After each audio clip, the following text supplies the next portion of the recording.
BL8 Digital Business Strategy. Today we are going to discuss the part 2 of the pilot paper. In the part 1 of this video we discussed up to the 25th question, and now we are going to look at it from the 26th question onwards. Okay, this question is about email marketing. Now email marketing is having these steps. Now you can see 1, 2, 3, 4 and 5 steps are there in email marketing. So it might be a bit familiar to you because you have gone through the textbook. The textbook clearly explains these 5 steps. So if you look at what the textbook is saying, first step is define. Second step, test. Thirdly, send. Fourthly, measure, and finally, report. So this is how an email marketing process can be broken into 5 steps. So if you look at what the textbook is also saying about this email marketing, in the context of digital, email marketing is one of the more traditional forms of marketing. What does that mean? In the digital marketing aspects, first thing that organizations started for marketing is email marketing. So this has been there for some time now. Unlike social, mobile and viral email marketing has been utilized successfully by organizations for over a decade and remains the most prominent form of digital marketing. So you can see other digital marketing methods are also now being used, which are social media marketing, mobile marketing and viral marketing. But still the oldest digital marketing method, which is the email marketing, is still being used by organizations. Now it has been more than 10 years that people have started using this marketing method. So in the first step, what do we do? In the first step, we have to define the marketing campaign. What should be the marketing campaign?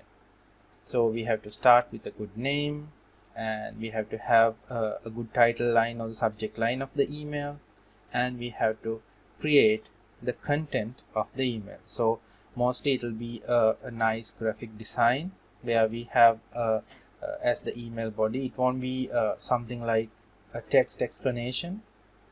You don't see paragraphs of explanation about a certain product or a service. You can see a nice visual art created by a graphic designer. So that image will be there in the body of the email. So we have to first define, or we have to first agree on what we are going to send out to people. Then in the second step, before sending the email, we have to test it. Why we have to test it is, we are going to send it to a variety of people who are using different types of devices, different types of platforms. So the email, they will be opening it in their laptop, in their desktop computer, or even they will check it on their mobile phone. And some computers will have different mobile the web browsers. Some computers will be Mac computers, which are Apple products. So different computers will with different software will show this email sometimes differently. So we have to test in most of these things before we send it, whether it's clearly displayed when it's opened in a particular device or software. Then when this is finalized, next is the step to send out the email. So sending out also, it's not just get the list of all the email addresses or the database of 500,000 email addresses and just click send so that everyone will get a copy of that. Now sending also involves some kind of planning. As a rule of thumb, most of the emails related to professional work or organizational marketing normally will be sent out during weekdays, because people are working in their offices, so they are in that mindset for professional or corporate communication. So they will like to read an email which is related to official communication. But if the marketing campaign is about entertainment, leisure, or something like that, people would like to open that and go through it in a more relaxed manner. So those kind of emails should be sent in the evening or at night, or during weekends. So the timing is really important, so that most people will tend to open it and go through it. If you're sending it in the wrong time, they will just ignore that email. So in the step 3, we can decide which time is the best time and how are we going to send it, in what intervals, and then send it out. When the email is sent out, then people start opening it and clicking on it, and what we expect them to do, they are going to do it. So now we have to measure the impact or what has happened with our email campaign. So all this email marketing software gives us this option. We can find out who has opened this email.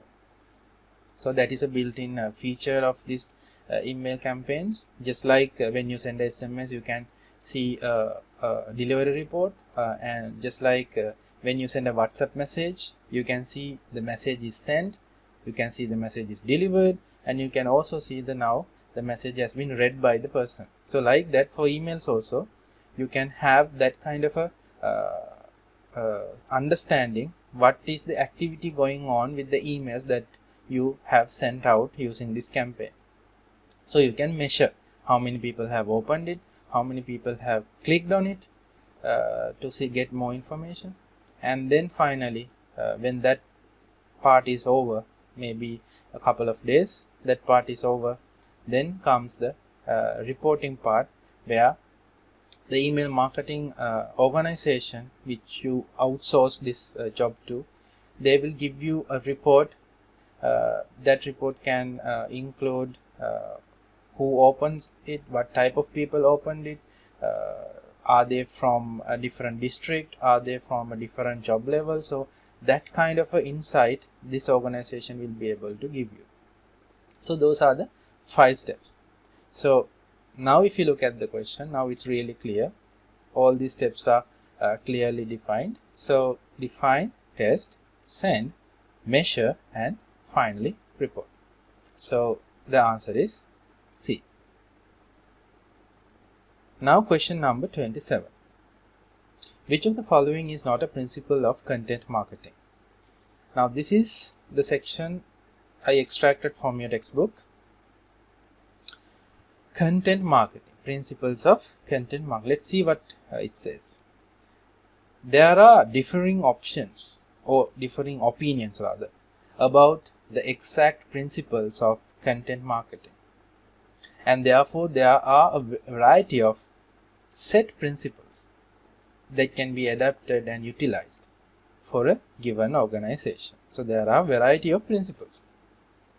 So these 5 principles have been taken from this website, sumo.com. So the textbook have taken these principles from this website, but accordingly it says there can be other principles as well, right? So this set is taken for your textbook, right?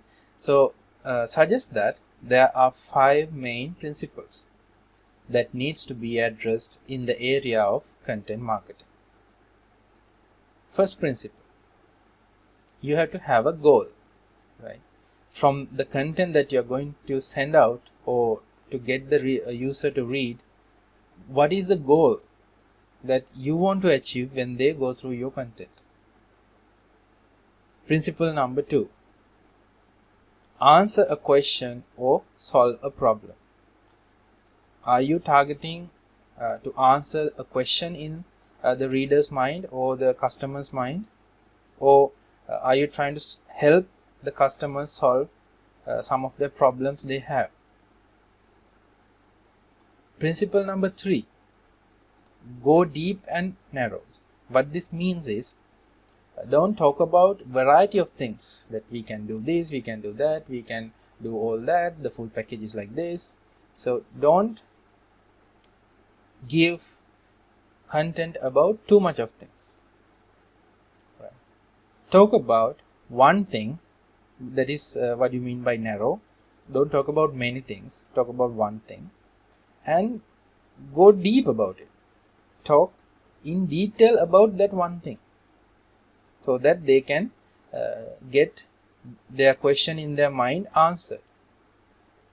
Right. So they can get all the information about that one thing, right, without talking about many things and not talking about it in a deep manner. So no point of just giving surface information, basic outline about a certain thing and talking about many things. It will not help any reader, because when they start reading some of the content, they expect to know about one thing in depth. Principle number 4. Include user experience and visual elements. So the content should not be just text and text and text. It should look very colorful, nice graphic work, maybe a little bit of animation. So it should be visually nice looking. Then only the reader will feel like reading more, and because it looks nice. So that's another principle. Principle number 5. Create timeless content. What do you mean by this is, let's say you are sending out a kind of a content today which talks about what to do if when you are going out of your home during these days. How do you protect yourself? How do you wear the mask? How do you use whether you have to take sanitizing liquid and all that. So that content is relevant for these days and everyone needs it. So everyone will read it. But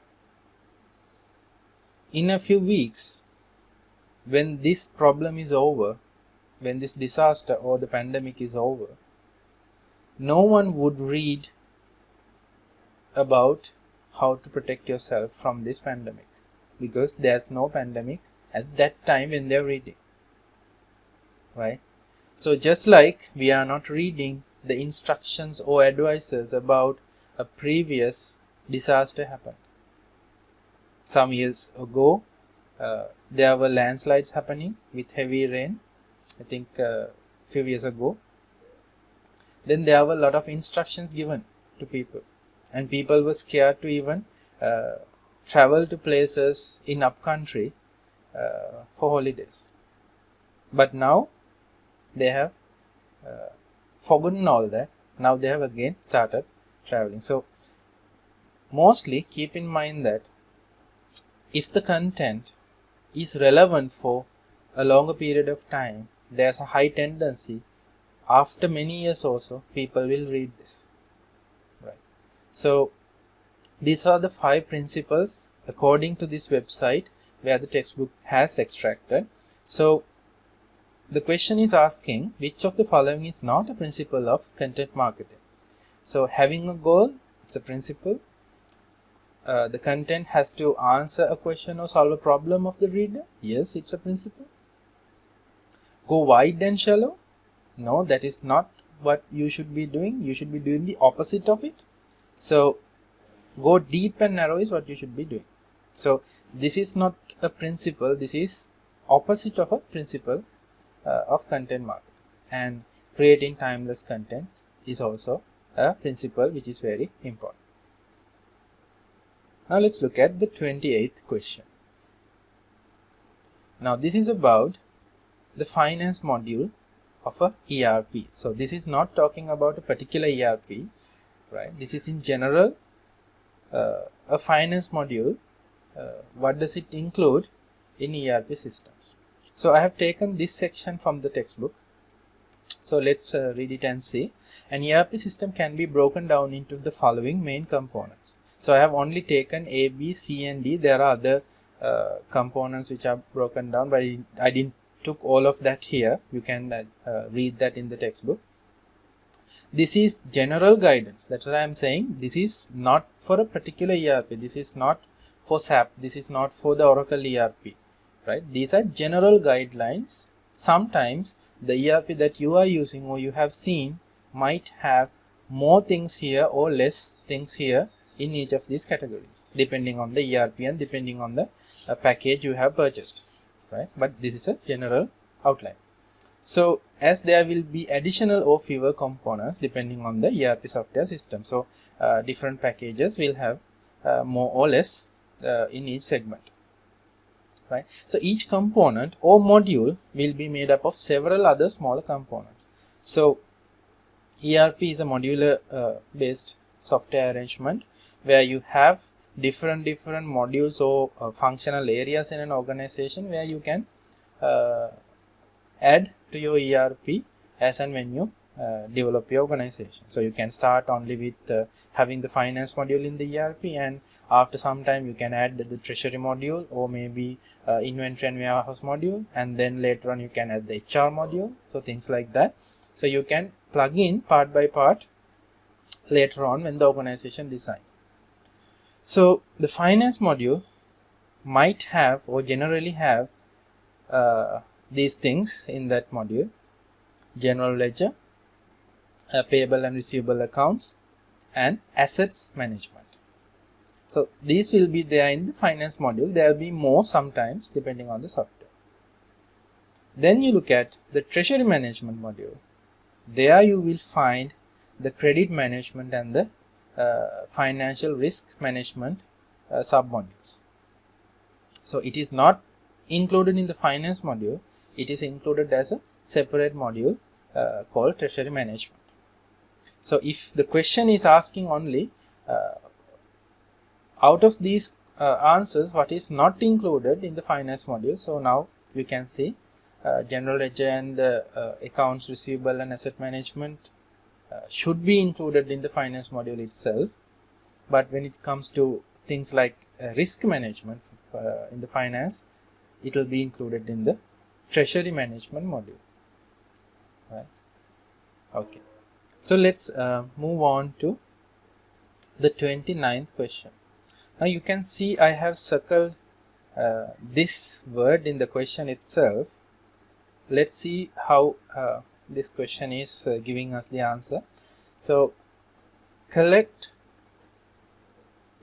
of e-business processes. Correct collection of e-business processes. So these answers are having most of the e-business processes. So we have to find the most correct collection of processes. So let's look at how it is given in the textbook. E-business is the use of electronic techniques, including the internet, to transform key business processes.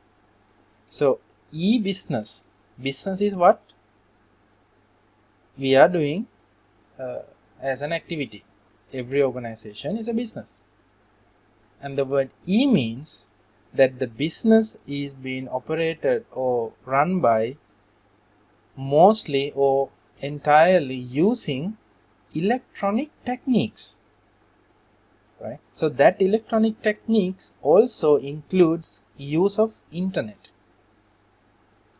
and almost all the business processes in this organization is transformed to be operated via a electronic method.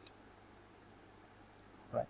So e-business differs from other aspects of IT because it uses the internet. E-business processes include, so these are the things that e-business processes include. So if you see online marketing, online selling, online payments, supply chain, channel management, manufacturing, inventory control, financial operations, employee workflow procedures on the entire organization. So all these and might be many more will be included in the e-business process. So almost the entire organization is included in a IT related or electronic based process. So now if we look at the answers, online marketing, is it a process? Yes. Online selling, yes, it's a process.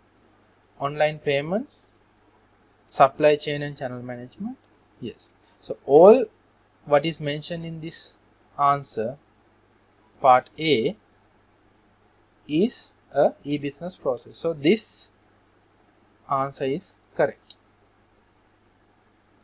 Let's look at the B1. Online marketing, online selling, online payments, manufacturing and inventory control. So all these processes are part of e-business. So that is also correct. Same with part C. All these processes are part of the e-business process. Let's see the highlighted answer. Online marketing, yes, you can find it. Online selling, yes. Online payments, yes. System development. So system development is not part of the e-business process, right? So this answer is a wrong answer. All these three answers are correct. So I suggest what is the incorrect collection of e-business process is, if the question can be reworded like that, then the answer can be D. So you can see A, B, C has e-business processes in the answer. The D is the one is not having all the processes which are e-business processes, because systems development is not an e-business process. Right. Let's move on to the question number 30. Now this is about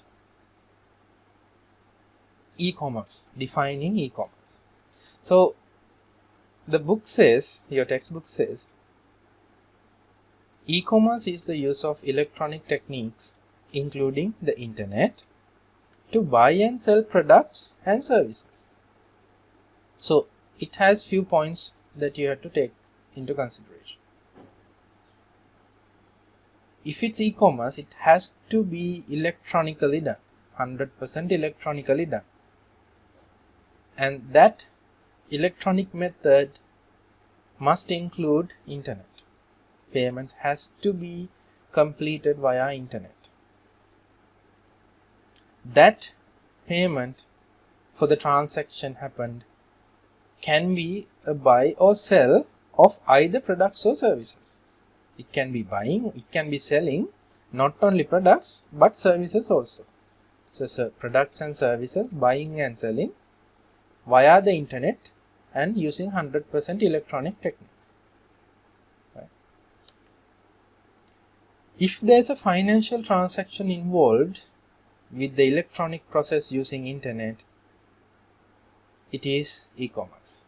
So this transaction has to be a financial transaction, then only it becomes e-commerce. Right. Now you can see different answer points. So it has to be using electronic process, including the internet, and there should be a buying or a selling happening for either a product or service, and that transaction should be a financial transaction. Right.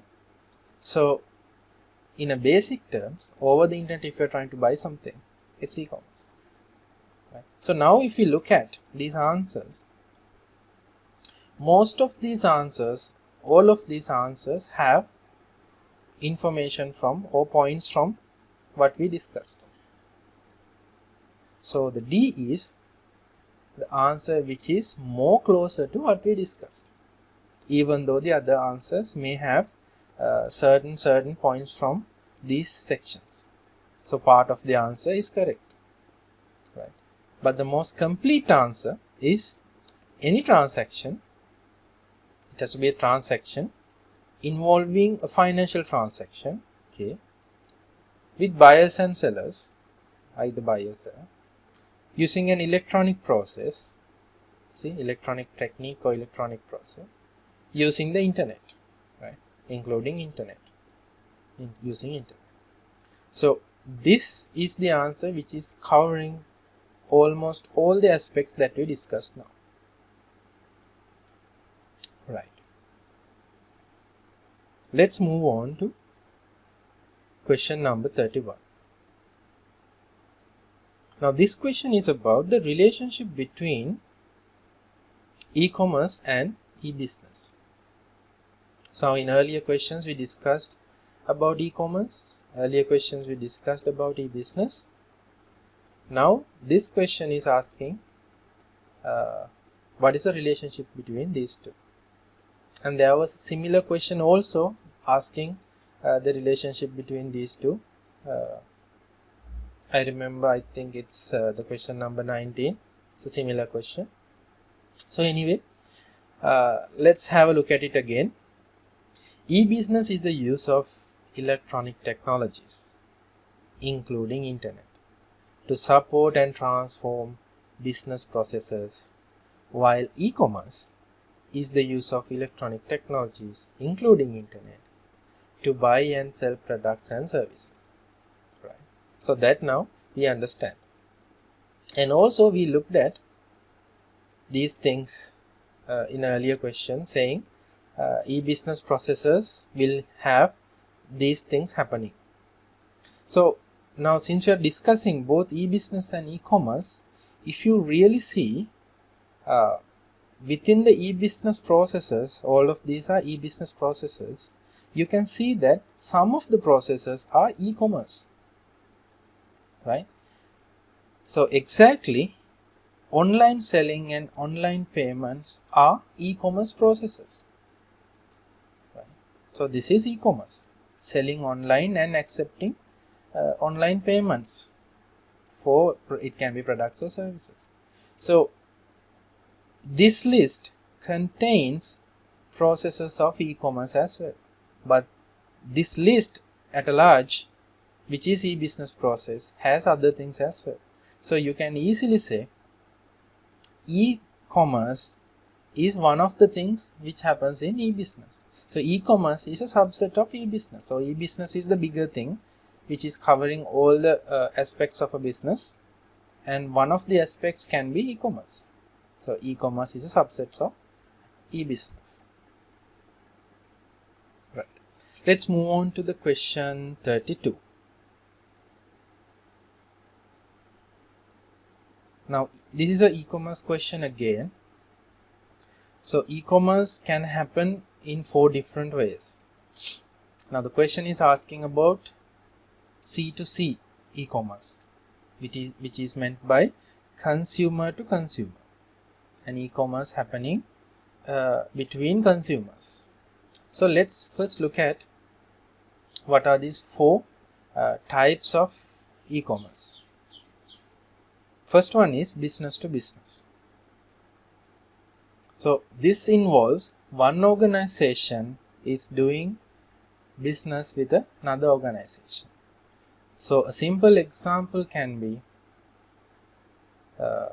manufacturers sell items to distributors and wholesalers, and then the wholesalers sell it to retail sellers, right? So one business organization, one company is selling or purchasing from another organization, business to business. Second one is business to consumer. So when, let's say, when the retailers get them from the wholesalers with the business to business transactions, now the retailers can directly sell it to the customer, right? So in e-commerce, businesses can sell to the consumer. Since it's e-commerce, this has to be using internet, right? So this consumer is the general public, so people can buy, right? So a large part of business to consumer e-business takes the form of buying and selling online and online marketing, right? So it typically involves buying products and putting it into the shopping cart and make a payment and check out. So they have given example that saying wow.lk, but I think wow.lk is not anymore.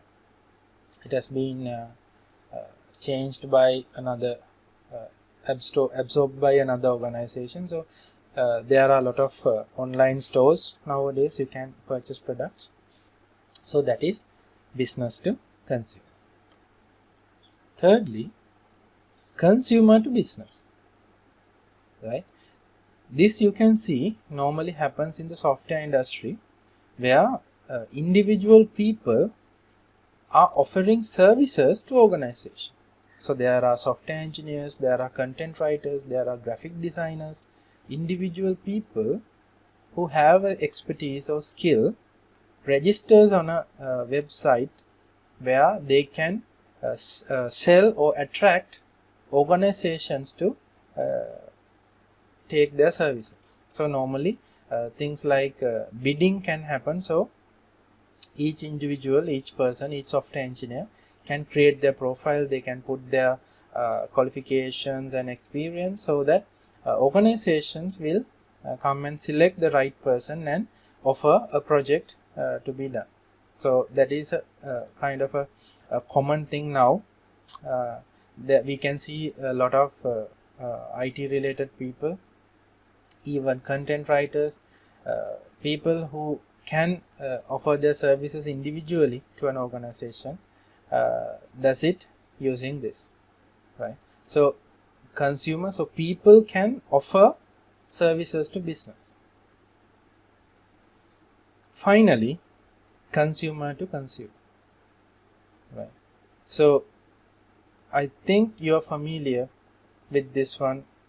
Most people have used it also. If one person wants to sell something to another person, right? If you want to make your service available to someone else, you list your service on a website so other people can ask you to do it. There are some websites in Sri Lanka where they have services of these plumbers, electricians, things like that, where you can go to the website, select the area, and there will be list of technicians and other people. So you can directly contact them and ask them to come and do the work for you. So consumer to consumer, there's no organization. And the most common thing, example can be the website called ikman.lk, where anyone can sell anything to anyone, right? So you go and list your item or the service, and someone who comes to the site can look at it and they can decide and they can buy. So this is the same concept with eBay, with AliExpress, with Amazon. This can be the same thing, but Amazon is a bit different, because Amazon is giving these products as an organization, because they take the product from other organizations and they sell it. But eBay is similar to ikman.lk, where people can list their items there and other people can look at it and they can buy if they want. So out of these examples, one person or the general public can sell to the general public. That arrangement is available only in ikman.lk. PickMe is not that kind of service, but sometimes you may get confused, because the service is being provided by these drivers who are having their own vehicle. PickMe is giving them the order or the hire, which is put by another customer. But this business arrangement is controlled by this organization itself, right? Because the driver cannot decide their price, hourly rate, or the kilometer price or whatever, and the money is collected by this organization, and they will keep a percentage of that money and only give a part of the money to the driver. So drivers are working for this organization and customers are taking the service of this organization. So this is not a consumer to consumer, right? Kapruka.lk is also in a similar pattern. They will buy products from other companies and they will keep a stock of that and they will list those products in their website. So company is selling the items to the customer. So this is a business to consumer. PickMe also business to consumer. Takas.lk is also similar pattern. This is also business to consumer. Right. So the answer is Ikman.lk. Question number 33. The correct order of strategic e-business development continuum. So this is the section that I took from the textbook. Let's see what it is. We can identify 4 stages which organizations typically go through when introducing e-business. So these are the steps or the stages rather. This organization who was not in e-business earlier, who was doing a traditional business, now wants to get into e-business. It cannot be done right away. First, the organization has to start by having a website for the organization and start giving the customers or other stakeholders the information, giving brochures of the product. So this is the initial step of an organization becoming an e-business. First, the organization should have a web presence. Initial step, right? Create a website, maybe put up all the products, information of the product, specifications, pricing, the organization quality standards and everything. So organization can share all the information with people. So that is the first thing that an organization should do if the organization is looking into converting into a e-business 100%. When the web presence is done, then the organization can slowly move into basic e-commerce, right? So this can be done by having the payment ability in the website so that suppliers and customers can use that website either to supply the products or either to buy products. So basic payment facility can be integrated to the website, which is called basic e-commerce. Then when this is done, when the organization is now a bit experienced using internet technologies to buy and sell, they can move into the integrated e-commerce. And this time the organization can move more processes of the organization and connect them with this buying and selling process. So for example, when in this stage, when the customer pays for a product, then the notification comes to the organization and thereafter they will handle that payment or they will handle that purchase in a traditional manner. So once the payment is made, an email might be coming to the organization saying that this person located in this address paid for this product. So thereafter, traditional method, they can deliver the product and they can have the payment invoice printed, and thereafter they can do it manually, traditional way. But integration into e-commerce, this can be taken into the next step, even informing the warehouse, informing the delivery person, and having the delivery with a tracking number, and that tracking number can be checked via the website. So more than accepting the payment, the next process also can be integrated so that customer can have more information and more control, as well as the organization will have more automated processes based on this technology. And then When this is achieved, now the organization is ready to upgrade to e-business. E-business means not only buying and selling or e-commerce, not only that, the whole organization from procurement to production to marketing to everything, all the processes are transformed into electronic digital processes where most of it are automated and less human interaction is needed. So these are the 4 steps. So if you look at the question now, the correct order of the strategic e-business development continuum is web presence, basic e-commerce, integrated e-commerce, and finally e-business. Let's move into the question number 34. A business that fully transforms to e-commerce is. Now let's look at the 4 stages of e-commerce development.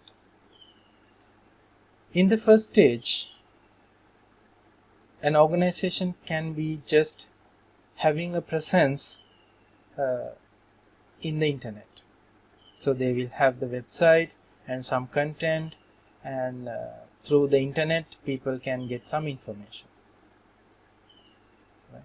And then the second option is that website, the basic website, can be converted into a portal, right, where people can place orders, where people can ask questions from the organization, where people can log in a complaint, the financial transactions, placing the orders, everything happens. So customers, suppliers can have communication with the organization via the website.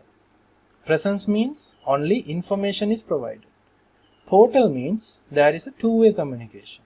Right? We can ask questions, they can respond to us, we can place an order, the order status can be displayed, so like that.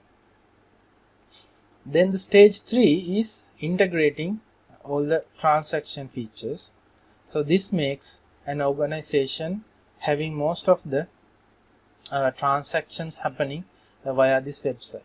So it can be business to business transaction, it can be business to consumer transaction, we can create an online marketplace, so people can come and place bids on the products. So things like that can happen. So the portal can be developed and upgraded to have this functionality. And in the stage 4, finally the whole organization, all the processes, the whole operation is digitalized when the company integration is happened. So business to business transaction, business to business communication, full integration of e-business facilities, and even customer relationship management from supply chain, so high level of collaboration is available. So when you look at these answers given, you can see in systems like Alibaba, eBay and Amazon, some part of the process in these organizations are not completely integrated as a business, not 100%. There is mostly a manual part, right? There is a manual part in these ones, but IATA 100% it's e-business, e-commerce transformed. This can be when you buy a ticket, airline ticketing. This can be air cargo shipment where you are going to send or receive a package. So the whole process is automated. There is no need of manual process for any of the transactions or incidents happening in this one. 100% technology based. Whereas other answers, they have a little portion still where a manual process has to happen. So the correct answer is answer C. Question number 35. The set of standard criteria for e-commerce strategy is. So these are the 3 standards. So the question is highlighting this as the correct answer: suitability, acceptability and feasibility. So this is what the textbook is saying. Let's look at what it says. Suitability. It is unlikely that online shopping would appeal to the target market section. They would probably enjoy shopping experience and would want to try the products before they bought them. So if you decide to go on e-commerce, first you have to see whether all the products are suitable to be sold online. Some products will not be suitable. People will not like to see them sold online, right? Some products they would like to try them before buying it. Then acceptability. Some stakeholders in the organization may not like products being sold online. For example, if you are a retailer who's selling products and who's taking the products from the manufacturer, and that manufacturer is selling the products to many different retailers in the country, and you as a retailer has set up a online e-commerce site to sell the products, and then other retailers will complain to the supplier saying that, look here, our business has gone down because one of the retailers have opened up an online store to sell these items. So then the supplier would not agree with you to go on online and sell the items, right? And feasibility is the third thing. Small organizations, it's very difficult for them to bear the cost of going online to have an e-commerce platform. So therefore a lot of investment should be taken into consideration, and not only investment, there should be skilled people to handle these technology. So organization should hire people who has knowledge on e-commerce platforms, payment gateways and all that. So some organizations may not have the feasibility to function as a e-commerce business. So these are the three stages: suitability, acceptability and feasibility.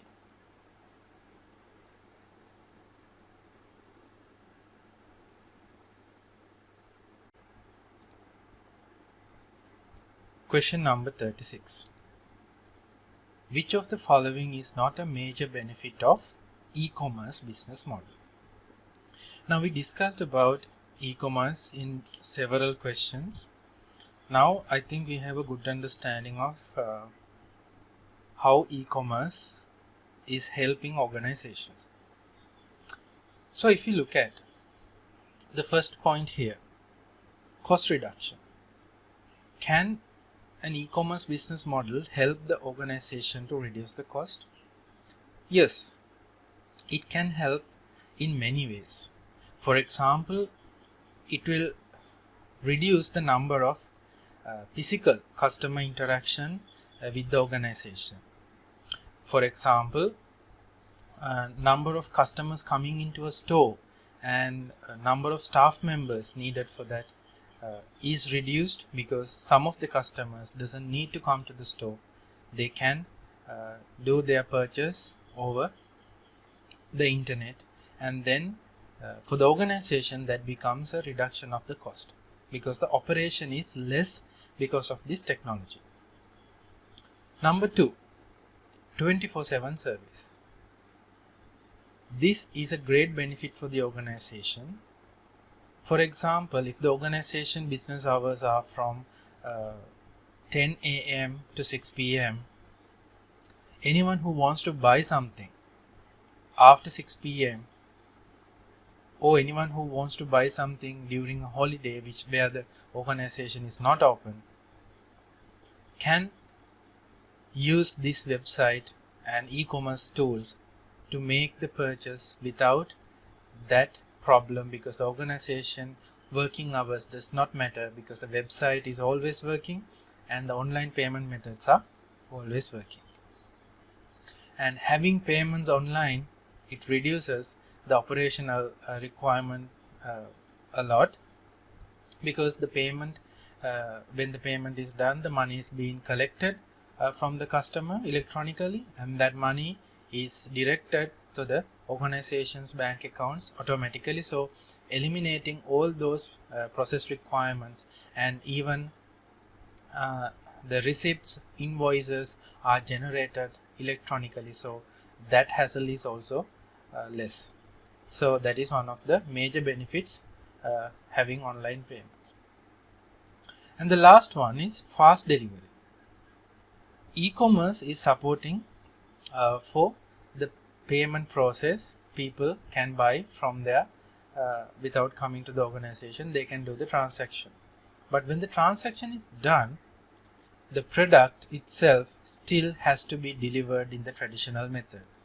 So this has to be couriered, or this has to be sent through someone from the organization, which is similar to selling a product in a traditional manner. So the delivery part, it will not be a fast delivery, because the item has to be sent to the customer using a vehicle, and the same time will be taken irrespective of whether the payment has been made online or the payment has been made in the store. Delivery will be happening in the same way. So the answer is D. Question 37. Which of the following is not a major reason for having social media presence for business?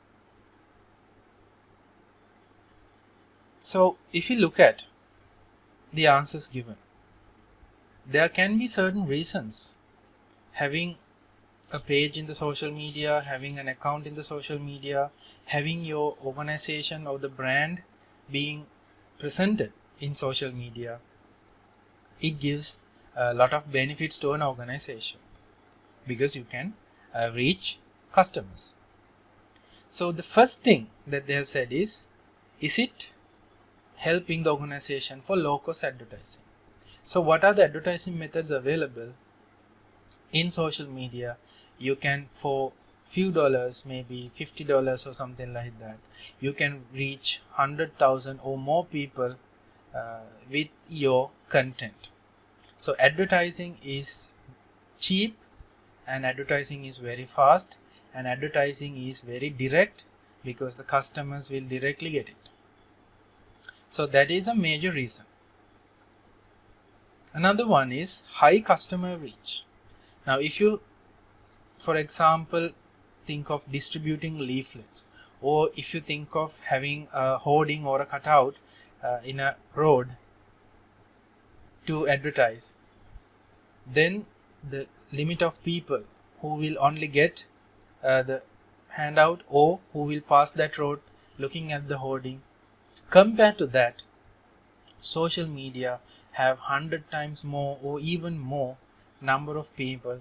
So there can be a high chance of reaching more potential customers. So that is also a good reason.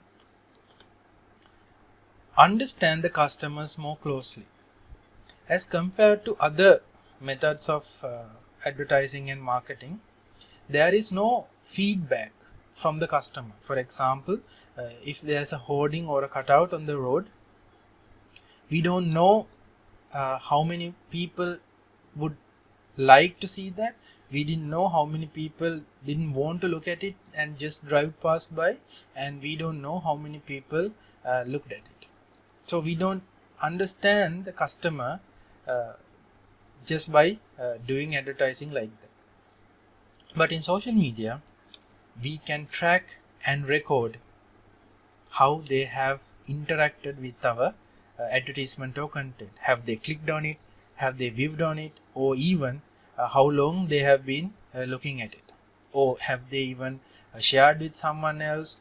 So we can understand the customer more, because there is a feedback when you advertise and use social media for that purpose. So A, B and C all are good reasons and major reasons to have a social media presence for a business. And the last one is counter the competitors' actions. competitors will also use social media just like you, because they have the same tools like you, and counter their actions, or do what you should be doing to keep up in the market is not a reason, because they can also do what you can do in the social media. But you can use social media to understand how the competitors are behaving, but not to give a counter action or to do something back on them based on social media. So that is not possible. It's not a major reason, but you can get an idea of what the competitors are doing. So the answer here is, which is not a major reason for going into social media, is counter the competitors' actions. Right? We can't stop them doing anything, or we can't do any action against them because of social media. Right? So this is the answer for this question. Question number 38. What are the most suitable social media combinations that food companies should use? So for this kind of a question, the answer point is, we have to think about which social media is suitable for which kind of a purpose. So for that, we have to understand which of the social media is having which type of people. So for example, if you look at LinkedIn, if you have a LinkedIn account, you know what you can do in LinkedIn account. LinkedIn is all about having a professional network.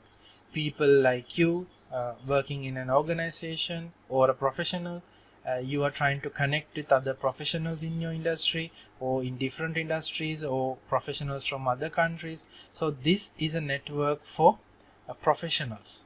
So all the work related, business related networking is happening here. So this is good if you are trying to develop your brand in social media, because this is more official way of doing social media between organizations and individuals, right? And for example, if you take YouTube is about people looking at certain videos. It can be learning videos, it can be entertainment related videos, or any type of video. This is a video sharing social media. So the purpose of this, and the customers or the client base or the users who use this, is for a different purpose compared to LinkedIn. So all these social networking platforms are used for a different purpose, right? We use Facebook for a certain purpose, but we use Twitter for some other purpose, which is not the same thing, right? So if we are talking about a food related organization, a restaurant or a hotel kind of a place where we want to promote our food to customers, the way that can start up is starting with Facebook, and then creating a small promotional or introduction video about the food, or maybe the cooking process, something like that. And then that post can be put in Twitter for people to see, and that video can be reposted on Facebook. So this is the best combination for a food company. And the other thing that you have to look at it is, now this is extracted from the textbook. It shows that the demographics of each of these social media platforms. So you can see there are about more than 1.3 billion users using Facebook, but when it comes to Twitter, it's about 600 million. And again, when you look at the YouTube, it's more than the Facebook users. YouTube is having more users than the Facebook. And again, LinkedIn, it's similar to the number of users that the Twitter has. And Instagram is having a small number of users. And you can also see that this can be categorized into different purposes. Each of these social media sites are good for different purposes, and you can use it for different purposes as well. So keeping all this in mind, the best arrangement for a food organization is the best and the easy low cost arrangement is where they can reach more customers in a short period of time is Facebook, YouTube and Twitter. Right. Now let's move on to question number 39. When a business has a limited budget to make an advertisement, they should select what? Let's see. A. Invest that money to make a 30-second TV commercial and run in peak hours. So I think if you think about it a little, you can realize that for a TV commercial in a very popular time, peak hour, to have that commercial run on a television, it is very expensive. I think it's the most expensive advertisement method that you can think of. Number 2, invest that money on Facebook posts. So if they have a limited budget, that's fine. They can invest that money and create Facebook posts. That's fine. So that is a limited budget option, which is good. Let's look at the third one. Invest in making a 3-minute YouTube video and republish or put it again in Facebook. So create a video, a 3-minute video, a promotional or some kind of a product demonstration kind of a video which customers would like to see. So it will be there in the YouTube as well. So people who come to YouTube also will get to see it. And in the same time, that video, publishing it again on Facebook on the company page. And then this will reach customers or the clientele in YouTube or the people who are using YouTube plus people who are using Facebook. Thirdly, invest in a newspaper advertisement. So the most cost one is TV commercial. Second cost one is newspaper advertisement. Third cost one is making a YouTube video and putting on Facebook. The least cost one is making Facebook posts. But the answer C is highlighted. Why it's the correct answer? Because you can have a limited budget, but that money has to be spent wisely. So if you spend money and reach a small amount of customers, it doesn't make enough impact.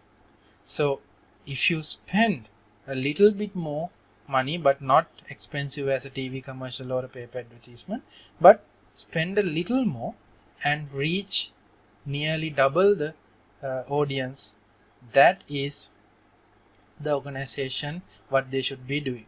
So it's not only a budget based decision when it comes to marketing, because we have to think the impact as well.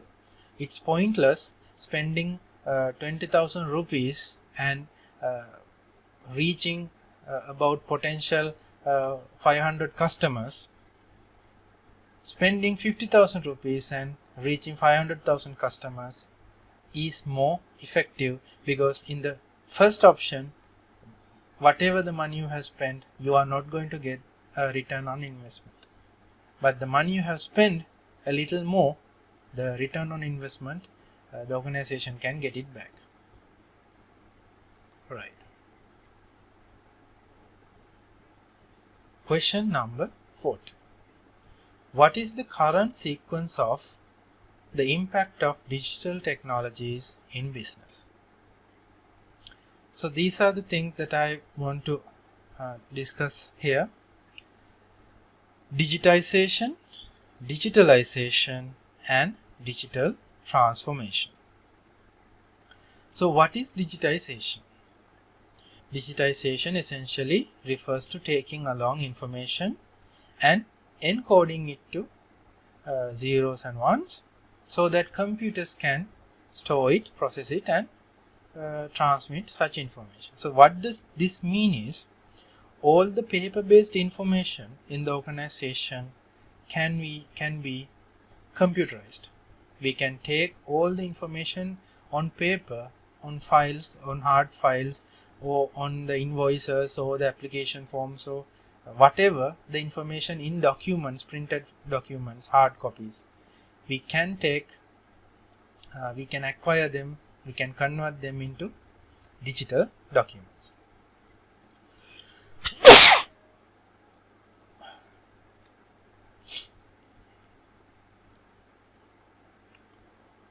So that is the digitization process. But this process doesn't change how the business is operating. There is no change of how the information is captured.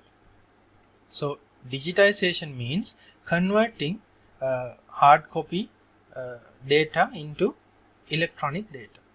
But still organization will collect data into hard copies, and later on you will have to convert them into digital data. So all the forms and documents, invoices and bills have to be scanned, but there will be these hard copies used in future as well.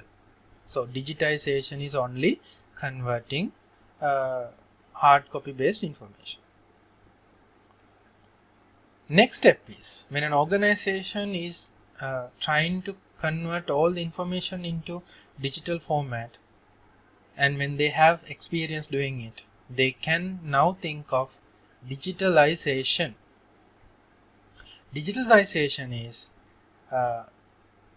all the information has to be digitized, plus some of the business processes has to be transformed into digital processes. For example, if the organization used to have a printed application form, and when the organization went into digitization process, they scanned all the documents and kept in the computer, and now they want to digitize.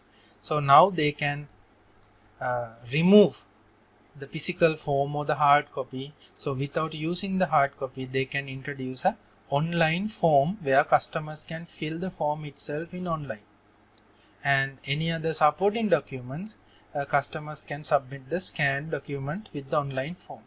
So the information is converted digital, plus the process also is converted into digital. So this is the second step, moving towards a digital business. And the final step, when the business is experienced converting some of its operation into a digital based operation, now the organization can totally transform the organization, all the processes, not only one, all the processes, the full functionality of the organization is now digitalized. So they can think of eliminating most of the paper based document requirements.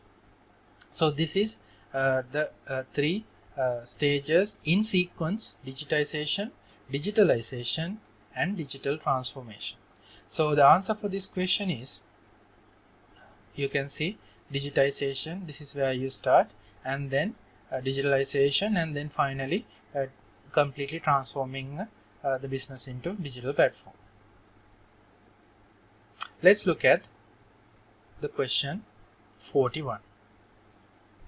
The technology and innovation that aim to compete with traditional financial methods in the delivery of financial service is known as.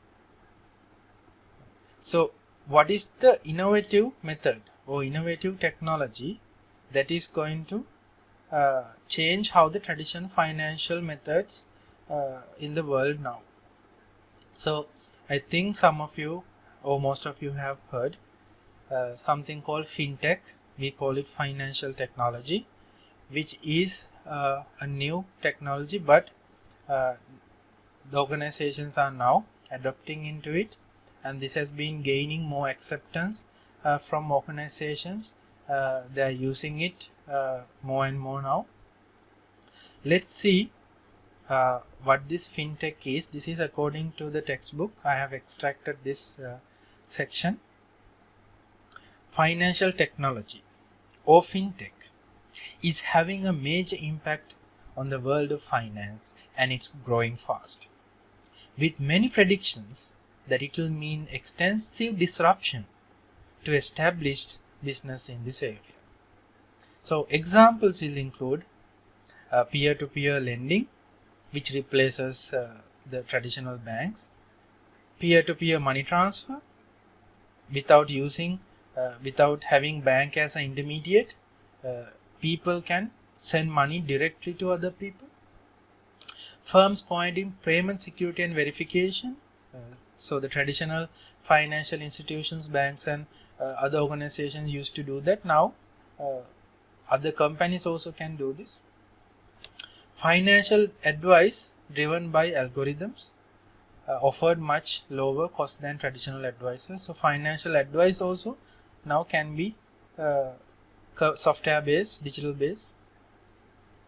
And insurance, earlier we used to go to organizations and give our details. They have to come up with a quotation kind of a thing, and then when we agree, we ask them to revise, and then final the quotation is given to us, and then we make the payment. So it's a long process when it comes to insurance. Now without anything, just the software can give us insurance. You can just log into the app, select all the credentials and information, do the payment, and you can automatically obtain insurance. So for example, it is now really easy to obtain car insurance even in Sri Lanka, and even travel insurance is just, you can log into the website, put the details and travel information, and then make the payment.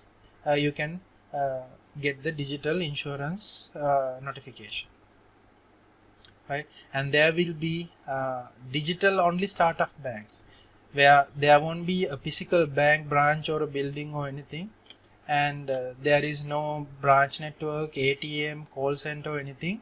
The bank can be completely a website or a software system where we can download the app to us, and with the app we can do all the banking transactions, from transferring money, opening up accounts and all that. So there are several examples in the country as well. I think you know something about mobile money, where without using an organization to intervene, you can top up money to your mobile phone and send it to anyone. So send it to anyone who's having a phone, and they can just withdraw the money from any place. So things like that. And even another example is there's a website called Cashwagon. It's popular in other countries as well, where it acts as a financial institution where you can take loans from that website, and that website is totally financial technology based. So the answer is fintech, and all the other options are different technologies. For example, blockchain is a technology. Blockchain is a technology, and Bitcoin is using the blockchain technology so that people can exchange money digitally. And cryptocurrency is the type of blockchain money or crypto money. And distributed ledgers are again the method where blockchain operates. So the answer here is fintech. Let's move into question number 42. As we discussed earlier, in fintech, one example is Cashwagon. So let's look at what the question is saying. Cashwagon.lk is giving instant loans to its registered customers without connecting to a bank system, right? So in the Cashwagon website, there is no bank involved, and there are lenders who lend money to Cashwagon, and people can register in Cashwagon to obtain loans for their personal use, and you can pay back the loan. So there is no bank or any financial institution involved. right? So if you look at the details of it, Cashwagon is a rapidly scaling fintech company. So I'm trying to read out a little bit of an introduction about Cashwagon. Cashwagon is a rapidly scaling fintech company that operates a unique digital platform to provide access to a broad range of consumer financial products. So these are consumer financial products. These products are created for 80% of people in Southeast Asia who feel excluded and underserved by traditional financial services. So some people who doesn't have the minimum requirements to obtain loans of financial aspects from the organizations or banks. So some people doesn't have the ability to obtain loan from a traditional bank because of the strict criteria. So they can just go to websites like this and obtain money for their needs. So to achieve this, Cashwagon leverage fintech innovation designed to help the many instead of the few. So these kind of solutions are for people, and these are connecting people with other people, so that who want to lend money and obtain interest by lending it can do that with this website, and people who want to get a loan can get a loan from this website and pay a interest. So that is how it works. So if we look at the answers, this is not a pyramid lending. This is not a digital lending, though it's happening digitally. This is not blockchain financing. The answer is peer-to-peer lending. So one person or one group can lend money to other group, so that there is no bank involved. Bank is not lending money. Another person or another group of people who has money can lend money to Cashwagon, and Cashwagon can lend it to other people. So the answer is peer-to-peer lending. If you look at question number 43. Alright. The facility that should be obtained by the bank to let the customer pay through their credit cards in an e-commerce website. So every e-commerce website should have the facility to pay online. So customer should be able to put their credit card information or any other digital wallet information and complete the transaction. So the website of the organization should be having a facility which is given by a bank, because if we are talking about the currency that we are using, can be dollars or rupees, that is controlled by the government, and when we want to do a transaction, a bank or a financial institution has to involve. So any payment which is done on a company website has to be routed through or directed via a bank or a financial institution. So there should be a technological facility to obtain to the website of the organization, which we call a payment gateway, where the customer makes a payment in that payment gateway, and then the payment gateway will transfer the money from the customer's account to the organization's account. So every e-commerce website is having some sort of a payment gateway given by the bank they are working with. So most of the banks have this option with them. So if the organization is working with bank A, they can obtain a payment gateway from bank A, right?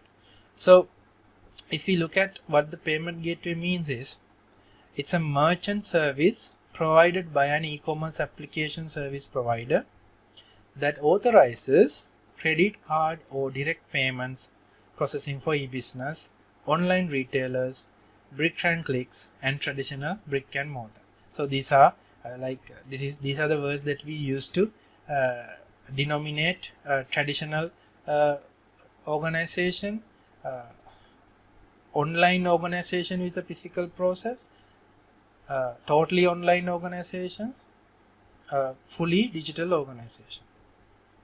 Right? The payment gateway may be provided by a bank to its customers, but can be provided by a specialized financial services provider as a separate service also. Right. So each e-commerce website should have a payment gateway to process payments. Right. So let's look at the question number 44. G-commerce is known as, so it's a new word, G-commerce. And in Sri Lanka yet you can't see this is in operation, but in some other countries now this is being used.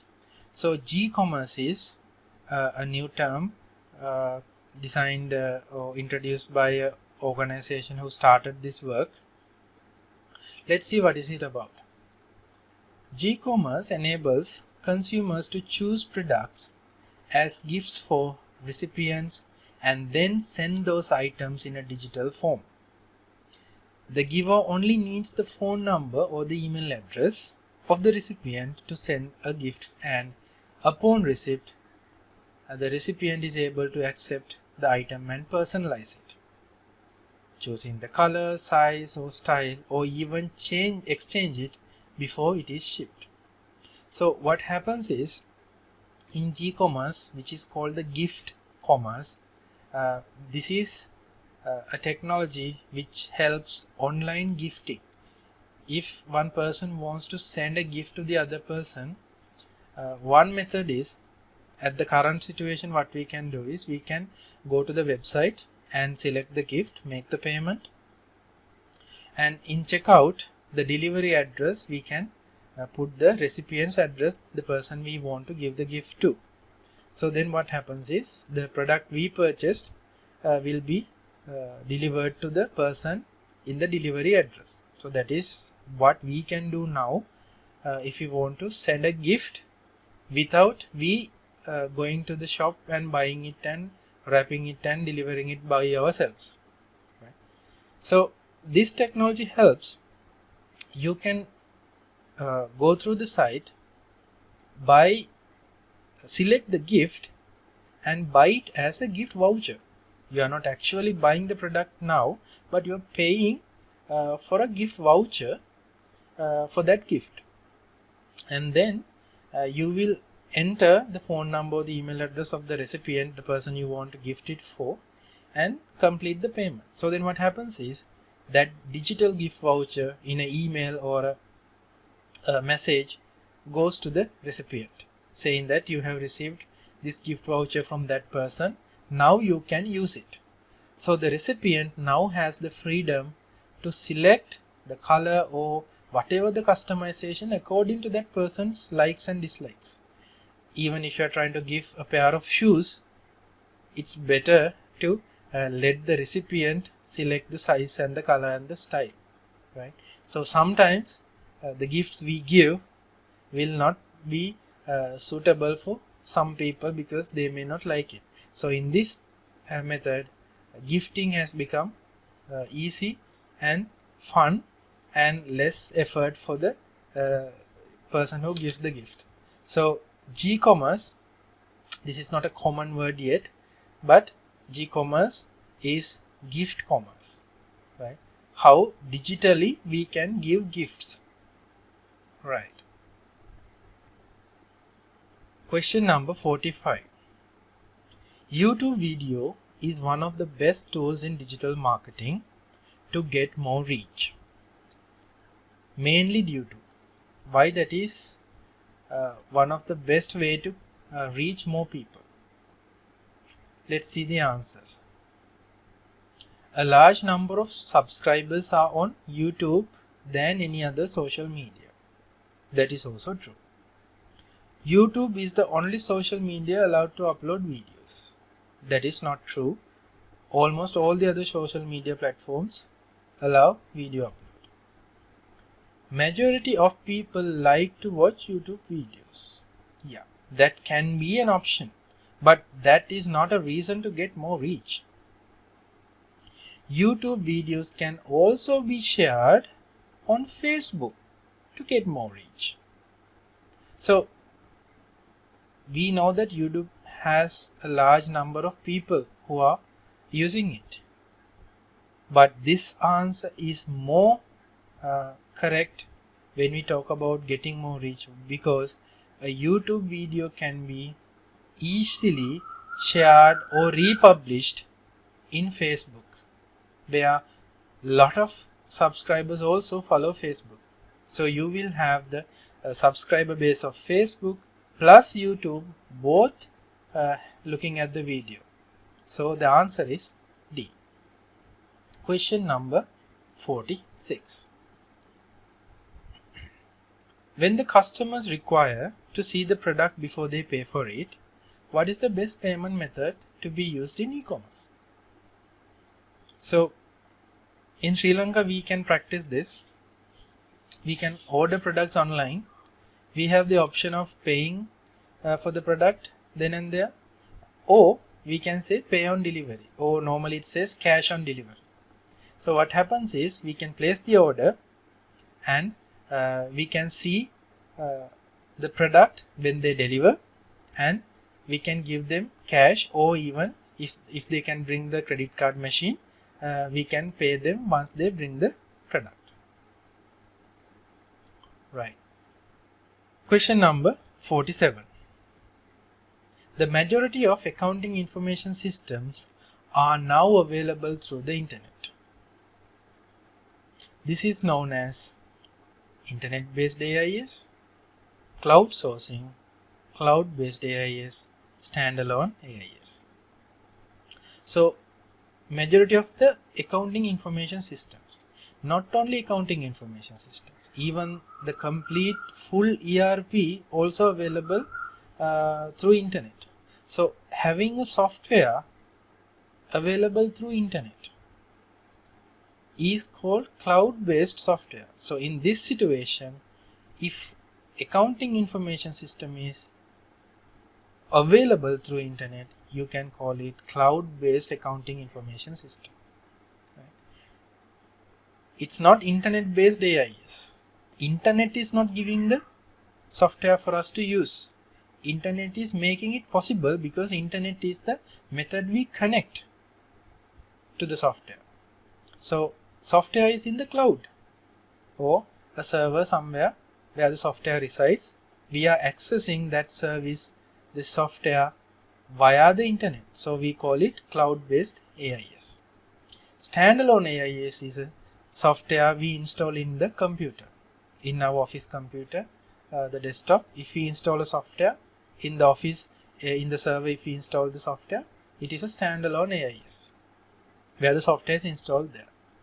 Cloud-based AIS is we have to access the software always using an internet connection, because the software is not installed or it's not in the computer we are working. It's available in the internet, so we have to connect to it and use it. 48. Digital marketing and e-commerce are.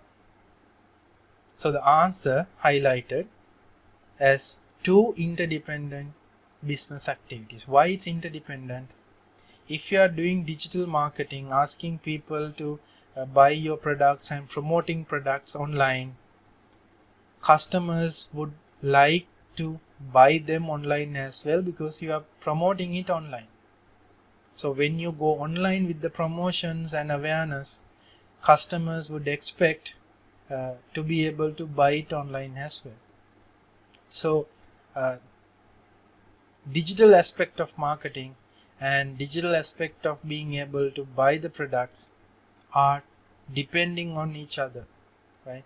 You can't have a very good digital marketing campaign and effort and ask the customers to visit the store and buy it, right?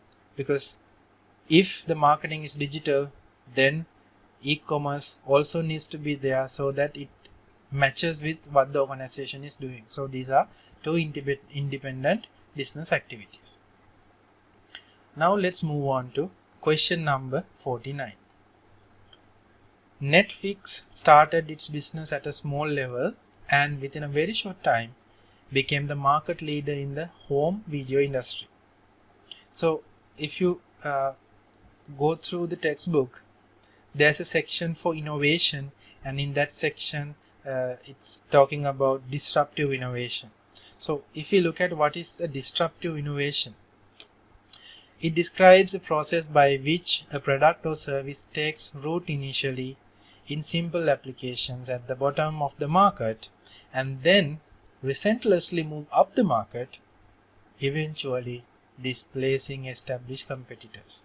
So a disruptive innovation is a new way of doing something or a new product which is a better way of doing it in the existing method. It starts as a small product or service in a small way, and then when people look at it, they realize this is really interesting and this is very convenient and this is better than what we are doing now. Then people quickly turn towards it and use it more and more. That is why when the this product becomes a key market player which will throw out or displace the leading competitors who were leading all this time will be displaced. So that product we call it a disruptor.